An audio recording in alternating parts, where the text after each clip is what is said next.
A routine traffic stop ends in tragedy. And hurricane relief funding could mean help for Robeson County. Those stories and more coming up on Carolina News Today. Carolina News Today is brought to you in part by the Wing Company of Pembroke, serving award-winning wings fresh, not frozen. Live entertainment weekly, 703 West 3rd Street in Pembroke. 10% discount for students and teachers every day. TheOriginalWingCo.com.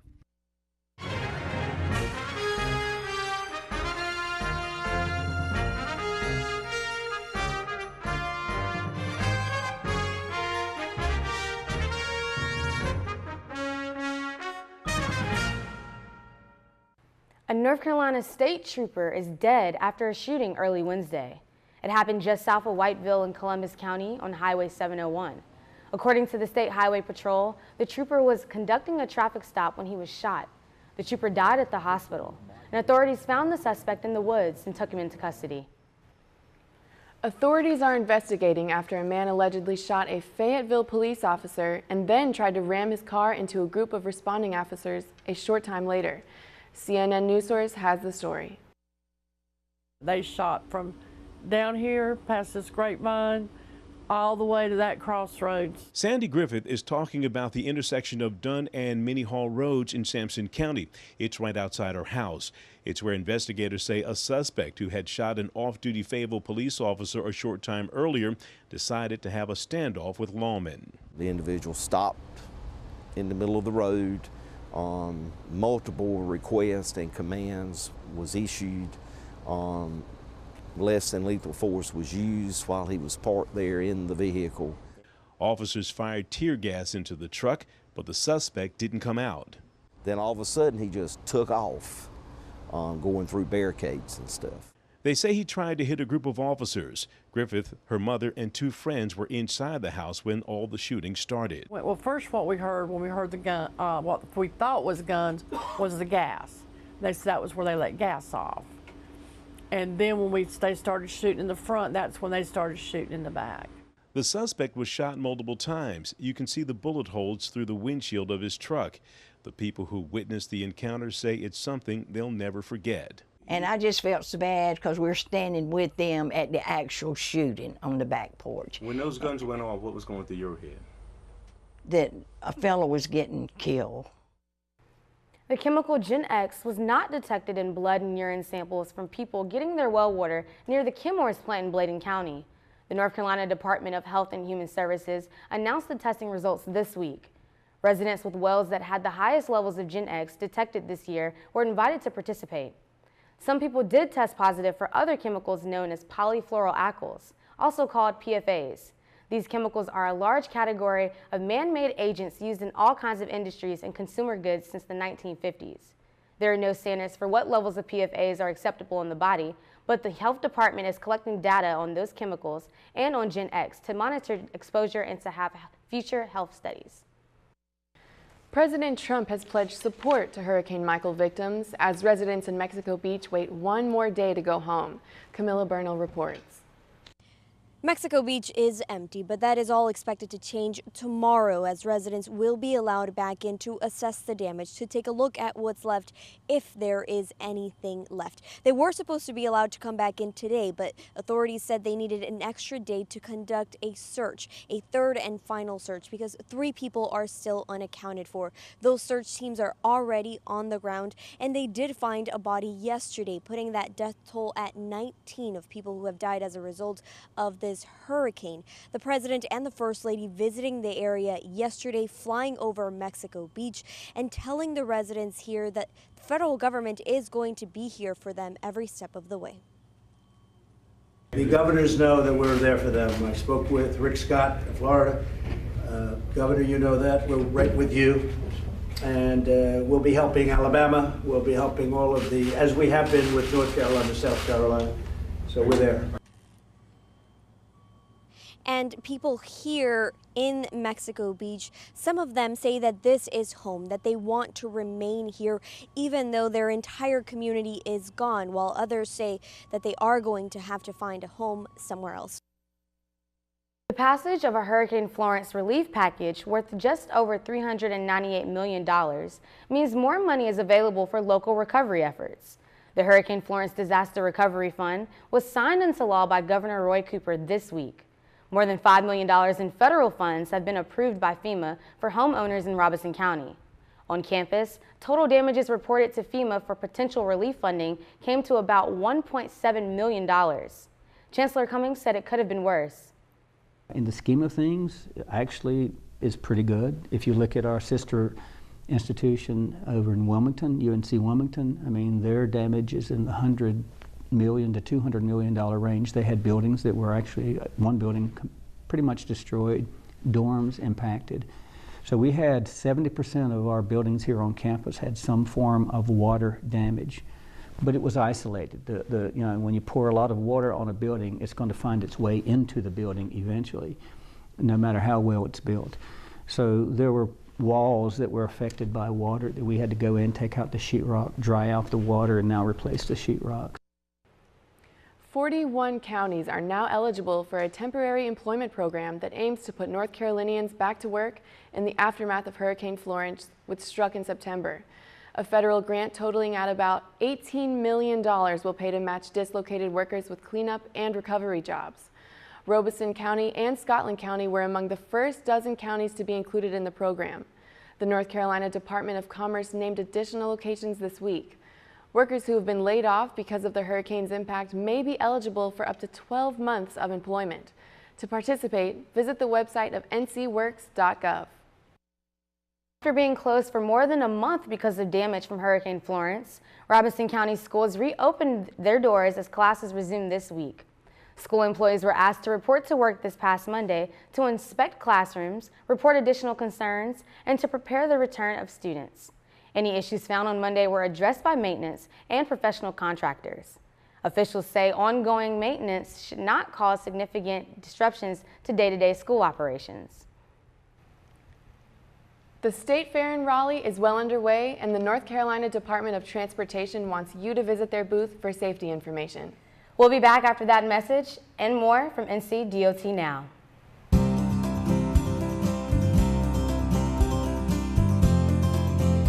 Welcome to this week's edition of NCDOT Now. I'm your host, Miracle King. Fall is here, which means the North Carolina State Fair has arrived. So in addition to enjoying the rides and everything deep fried, be sure to check out the North Carolina Department of Transportation's booths for fun, as well as safety tips and useful information on a number of topics. Visited by more than 100,000 people every year, the Safety City attraction, located near Gate 1, informs and engages visitors on things like the dangers of impaired driving and speeding, as well as railroad safety tips, plus seatbelt and child passenger protection. Fairgoers can also receive their driver license services from the North Carolina DMV at its booth between Dorton Arena and the Jim Graham Building. You can renew licenses or ID cards, order duplicates, update an address, or get a real ID. Visit myncdmv.gov to see which documents to bring with you. You'll also want to stop by the department's Roadside Environmental booth, which is located at the Flower and Garden Show near the Rose Garden. Kids and others can pick up wildflower packs, bookmarks, stickers, and magnets focused on litter prevention, scenic byways, pollinators, and more. Teachers can also sign up to receive information on litter and stormwater management to give to their students. Finally, on Wednesday, thousands of parents, students, teachers, and community leaders statewide came together across the state for Walk to School Day, an annual celebration that encourages families to consider getting to school on foot or bicycle. While North Carolina is the 9th most populous state in the country, it ranks 4th in the number of Walk to School Day events, with more than 250 participating communities this year. That's all for this week's edition of NCDOT Now. Make sure to stay connected with us on Facebook and Twitter at NCDOT. You can also follow us on Snapchat and Instagram at NCDOT.com. From all of us here at the North Carolina Department of Transportation, safe travels. A rare polio-like disease that causes paralysis is affecting children across the country. The Centers for Disease Control and Prevention said Tuesday that 127 cases are under investigation. The medical name is acute flaccid myelitis, or AFM, and it's a growing health concern. 62 confirmed cases occurred in 22 states. Most are in patients 18 years old or younger, with an average age of 4 years old. AFM could have several possible causes that could be environmental, genetic, or viral. And despite the similarities to polio, there is currently no vaccine. The illness is rare, but prevention techniques are still encouraged. Just like you would for the flu or common cold, cover your mouth when you cough or sneeze into your elbow and wash your hands frequently. Sexual assault on college campuses is a massive problem, and it has been for decades. Frequently, the topic has invoked discussions about fraternities because some see fraternity culture as a part of the problem. But a fraternity at the University of Maryland is trying to change that impression and working to combat sexual assault. Richard Reeve reports. Controlled chaos at the Alpha Tau Omega House, all for a good cause. The biggest things we stand by is anti-sexual assault and sexual assault prevention. These frat brothers lining up to put together aftercare kits for victims of sexual assault. We're trying to let each victim know that we're here and we support them. The kits contain clean clothing, toiletries like hairbrushes, toothbrushes, and toothpaste. I think that it's a very great thing. I think that it's very thoughtful, especially because of these, people are in these terrible situations. Each kit contains a very special handwritten note. We write personal notes in each package that says, we're here to help and you're strong and people support you. Working with the nonprofit group Fear to Freedom, the fraternity put together 150 kits last year.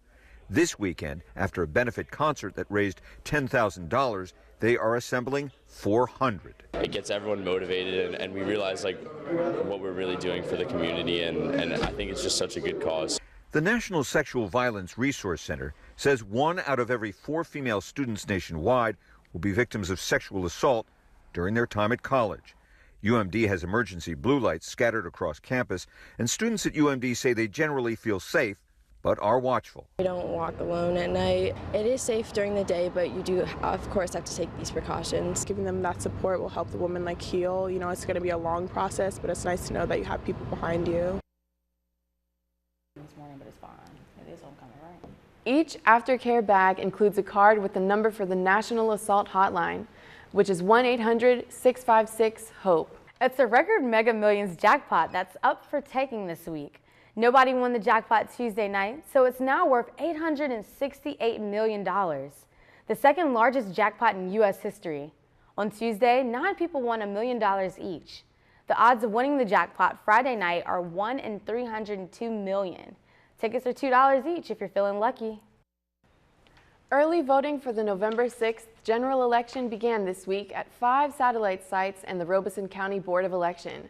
Residents who are not registered to vote still have the chance to do so during one-stop early voting, which will continue until November 3rd and also includes one chance to vote on Sunday.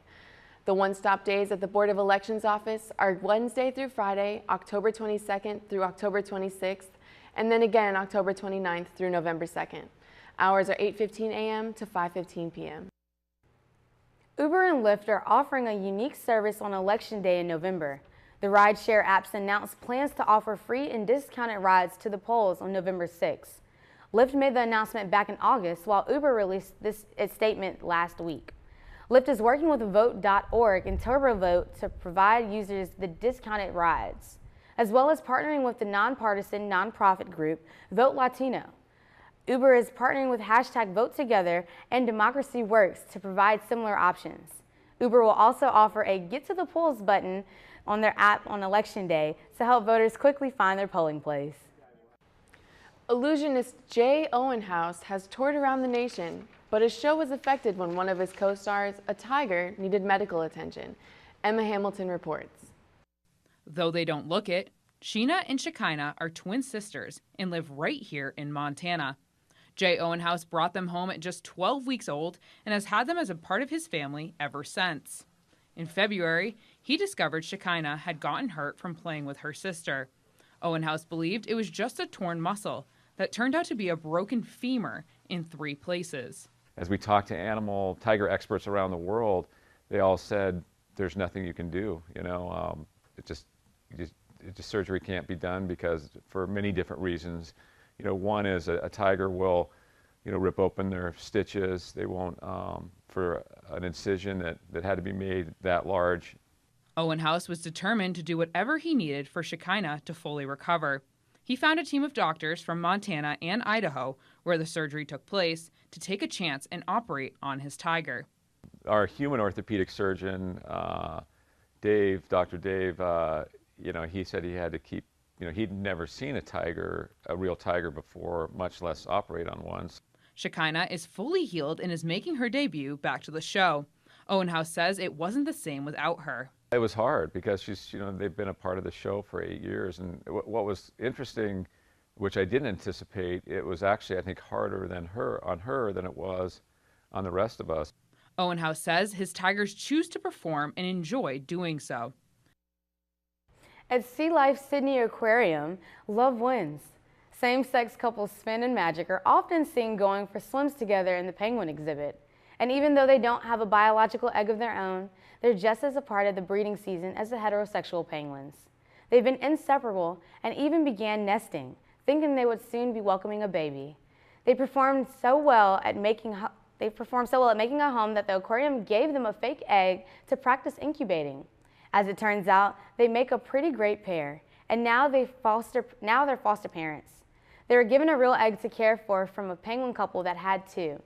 The aquarium said penguins have a unique way of showing their love for one another. Sven gave Magic a special stone, and which they say is just like a proposal.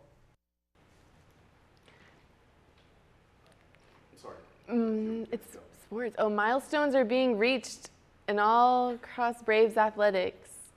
When we come back, Tyler Hughes will update you on the latest in Braves action, including the longest wheelie you've probably ever seen. This is up next.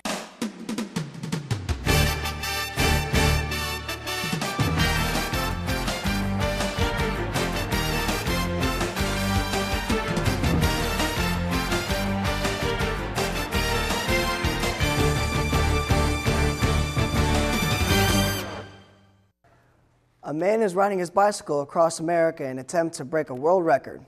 Did we mention he's doing it on one wheel? CNN news source Jeremy Roth with the story. All hail the Wheelie King. Kurt Osborne is pulling a wheelie across America to try and break a world record. The record he's trying to break is his own. In 1999, he completed the trek in 74 days, landing his name in the Guinness Book of World Records. For his latest attempt, the 49-year-old will make use of a wind-resistant plexiglass trailer. He's hoping to best his previous feat by pulling off the 2,900-mile journey in just 45 days. He also hopes his achievement will inspire young people to make fitness a priority. It feels good to be back after a week off, and even better because it's homecoming week. For all you Braves fans, that means there's at least one game a day for the entire week, and I've got it all. Coming at you now, we'll start with football, where the Braves played at Central State in Wilberforce, Ohio on Saturday, and man, was it a barn burner. 82 total points were scored between both teams, and 55 of those came in the first half. Quarterback Josh Jones threw 250 yards, 2 touchdowns, and 1 interception in a good all-around offensive day for the Braves. Sadly, they lost by 6 points, with the final score being 44-38. Their next game is Saturday as they take on a 1-6 Concord team at 4 p.m. After a loss on Monday to Lander, volleyball was looking to get back to winning ways as they took on Commerce College Tuesday. The Braves were in prime action on this day as 3 players registered double-digit kills. Freshman Brianna Warren added 6 kills, 3 digs, and a season-best 7 blocks. The Braves won in straight sets, but the best part was with that win, they matched their win total from last year. They are now 5-0 all-time against Converse. The swim team was in action Friday, and school records were broken left and right. Freshman Bianca Bateman broke the school record in the 100 fly with promise. She was also part of the group along with Victoria Bruseo, Jackie Knight, and Jaden Estrada.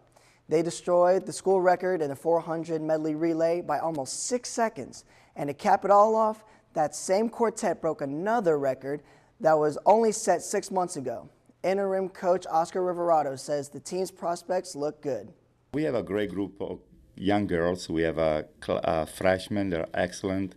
We're doing very well, and I think during this season we'll be able to improve. and make a statement for the upcoming season next year. Braves soccer has been nothing but stellar when at home this season. Before playing USC-Aiken on Monday, they outscored opponents 12-0 at home. That trend continued as they dominated the Pacers, winning 5-0. Stacey Scott netted the team's first 3 goals. This was a personal and team milestone, making it the team's first hat trick in over 4 years. On top of all that, the Black and Gold have kept USC-Aiken winless against them in all total of 18 all-time meetings. The Braves are now 6-4 overall and 3-3 in the conference. 2 weeks ago, we had a Braves cross-country runner win PBC Runner of the Week. This week, Alexandria Bear has won PBC Golfer of the Week. This comes after her runner-up finish in Catawba at the Papsi Rendleman Invitational. Bear said she was satisfied with her performance on that course. I was definitely pleased with myself. I knew I could have saved a couple strokes that day. I shot 3 under par, and the par is 72, and you can only shoot a perfect round if you shoot 18 under par. I really do think Coach was pleased with me and my team. We broke 2 records that day. We broke a first round record with 292 and a second round total record as well. Bear missed first place in the tournament with only 1 shot, but carried the Braves to a 3rd place finish at the Par 72 Country Club of Salisbury. October 16th marked the 50th anniversary of the Black Power salute at the Olympic Games in Mexico. When 2 American sprinters raised their gloved fists in a show of defiance, the immediate consequences for their team was disastrous. But now, it's celebrated as a defining moment in a time of struggle. CNN news source Don Riddle has more. Civil rights workers reach the end of the bridge where the cordon of troopers stand. They are ordered to turn back. I hear a voice crying now. The United States underwent great social upheaval in the 1960s, a decade in which inspirational leaders like Dr. Martin Luther King Jr. and Malcolm X strived to end the discrimination against African Americans. Sometimes the protests were violent, some were peaceful. But even after the passing of the Civil Rights and Voting Rights Acts in 1964 and 65, many black Americans felt that injustice and discrimination lingered. And it fell to athletes like Muhammad Ali to make a stand. But arguably the most iconic stance of all came in Mexico in 1968. The protest was over in minutes, but the iconic image lasted for decades. The infamous Black Power salute at the 1968 Olympics spoke volumes globally about prejudice in the 20th century, and it forever changed the lives of the men on the podium. How you doing, sir? You hanging in there? That day that they put y'all on the podium and you did this, my whole house, because I got a few brothers and sisters, and my whole house just erupted.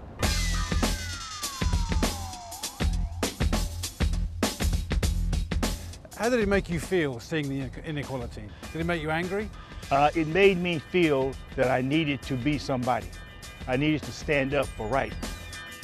Sprinters Tommy Smith and John Carlos were among a group of African-American athletes that wanted to use the '68 Olympics in Mexico to make a statement. Our platform was to try and educate people, make them realize, hey man, it's great for you to have your 15 minutes in the sun at the Olympic Games. However, it's greater to do something that would last throughout the duration of time, to make an adjustment for the better for society. Frustrated at the inequality within American society and the US Olympic team, America's black athletes originally considered a boycott.